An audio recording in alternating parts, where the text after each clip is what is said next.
una parte importante de la.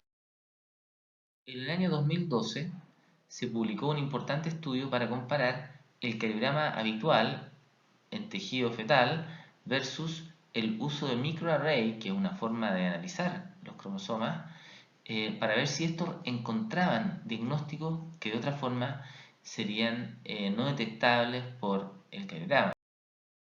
Muy bien, este estudio tuvo lugar entre el 2008 y el 2011, logró recopilar 4.282 casos en que se había hecho microarray y caliograma a la misma muestra y se encontró aneuploidías 317, se encontró aneuploidías de cromosomas sexuales en 57, translocación desbalanceada en el 22 y translocación balanceada en 40 casos, y esto el caliograma era capaz de detectar.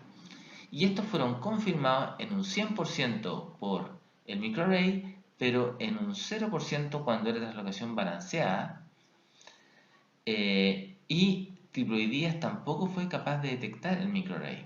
En cambio, donde sí hay un interés grande es que el caliograma, siendo normal, en un 2,5% el microarray encontró alguna anormalidad. Entonces, ¿qué es lo interesante? Que esta técnica de diagnóstico citogenético entregaba información diferente a la del caliograma tradicional. Bien, otra cosa interesante es que el microarray estaba normal el caliograma y anormal el microarray, pero cuando era por edad materna o por screening positivo, la tasa de anormales en microarray no era tan alta, 0,9%, pero cuando el feto tiene una malformación encontrada en la ecografía, el microarray estaba normal en un 6% adicional al caliograma, lo que significa que hay ciertas condiciones clínicas en que el microarray es más útil para la elección de aneuploidía. También es interesante decir que en el caso del microarray se pudo hacer análisis en muestras no cultivadas, es decir, que la sangre o el líquido amniótico obtenido se iban inmediatamente a realizar un microarray, obteniéndose informes en 88% de los casos. Cuando eran biopsias vesicadas escoriales, este resultado era aún más alto, 93%, y un poco más bajo cuando es amniocentesis. Por lo tanto, hoy en día sabemos que en biopsias vesicadas escoriales se puede ofrecer microarrays sin cultivo, en cambio en líquido amniótico es mejor aumentar la masa de DNA.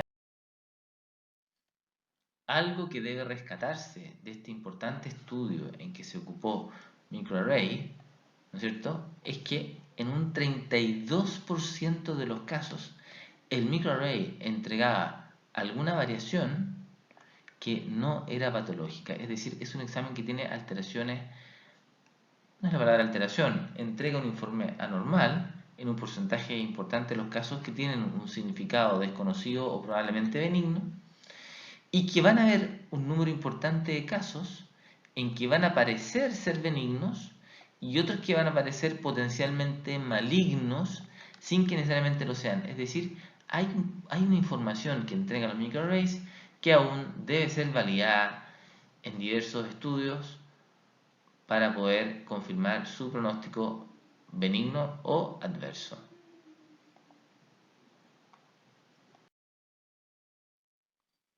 Bien, el American College of Medical Genetics en julio del 2019 publicó esta declaración en que NIPT debe perder su T y debe agregarse una S, diciendo que ya no es un test diagnóstico sino que es un examen de screening, dado que requiere una confirmación. El rendimiento para las trisomías 21, 18 y 13 es variable según el alto y bajo riesgo de la población. Los laboratorios deben informar los rendimientos que tienen en su población y deben informar siempre la fracción fetal, pues su rendimiento para obtener un resultado no es igual a diferentes fracciones fetales. Este mismo statement ha mencionado las fallas del NIPS cuando hay mosaicismo placentario. También habla que el proceso de detección puede producir exceso de amniocentesis y procedimientos, además de terminaciones de embarazo innecesarias, y esto está declarado por esta sociedad. Y el ACMG no recomienda el screening de otra nucleoidía fuera del 13, 18, 21. ¿Por qué? Porque los NIPS han mostrado mejor rendimiento para este grupo de... El mínimo para interpretar es un factor, una fracción fetal de 4, y el momento ideal para pedirlos después de la semana 9. Y en general, si la fracción fetal sale menor a 4, no es claro que tenga que repetirse, mejor se recomienda realizar un procedimiento invasivo.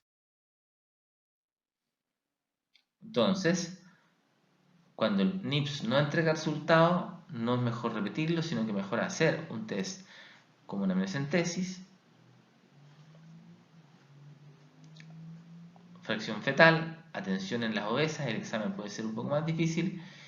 Y cuando el resultado no es legible, los laboratorios deben especificar la razón para que esto pueda ser analizado de líquido amniótico. Bien, ¿qué hacer entonces? Tenemos una embarazada, nos vamos por la eco, le pedimos el DNA fetal en sangre materna porque es más cara.